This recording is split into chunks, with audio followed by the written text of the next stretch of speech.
ఉప్పల్లో మాజీ మావోయిస్టులు ముత్తయ్య గౌడ్ మంగమ్మ, నరసింహ గౌడ్, పుష్పమ్మ, మంగమ్మ, అమరేంద్ర గౌడ్, హరిచంద్ర, గణపతి గౌడ్లకు 2003లో నాటి తెదేపా ప్రభుత్వంలో హోంమంత్రి దేవేందర్ గౌడ్ ఉప్పల్లోని కళ్యాణిపురిలో 80 గజాల చొప్పున ఇంటి స్థలాలు ఇప్పించారన్నారు. నాటి నుంచి తామే కబ్జాలో ఉన్నామని చెప్పారు. ఇటీవల కొందరు ఆ భూమిలో అక్రమంగా నిర్మాణాలు చేస్తున్నారని తెలిపారు. ప్రభుత్వం తమకు న్యాయం చేయాలని కోరారు. చిలకానగర్ డివిజన్ కార్పొరేటర్ భర్త బన్నాల ప్రవీణ్ ఈ కబ్జాలకు ప్రోత్సహిస్తున్నట్లు వారు ఆరోపించారు.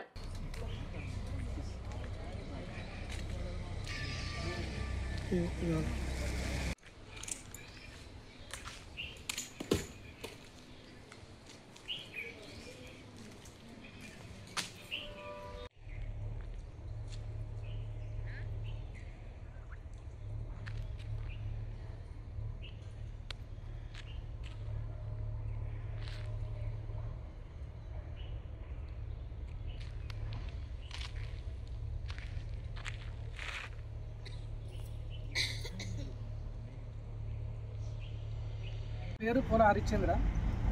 2003 సంవత్సరంలో అప్పటి TDP government Devender Goud home minister ఉన్నప్పుడు మాకు నక్సల్స్ పునరావాసం కింద 1000 గజాలు జాగా ఇవ్వడం జరిగింది. 2003 నుంచి ఇప్పటి వరకు 25 వరకు మేము ఇప్పటి వరకు కబ్జాలో ఉన్నాము.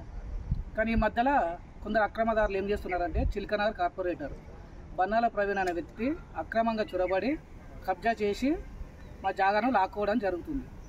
కావున మేము గరీబులం కాబట్టి మా యందు దయతలిచి మాకు సీఎం గారు న్యాయం చేయవలసిందిగా కోరుచున్నాం.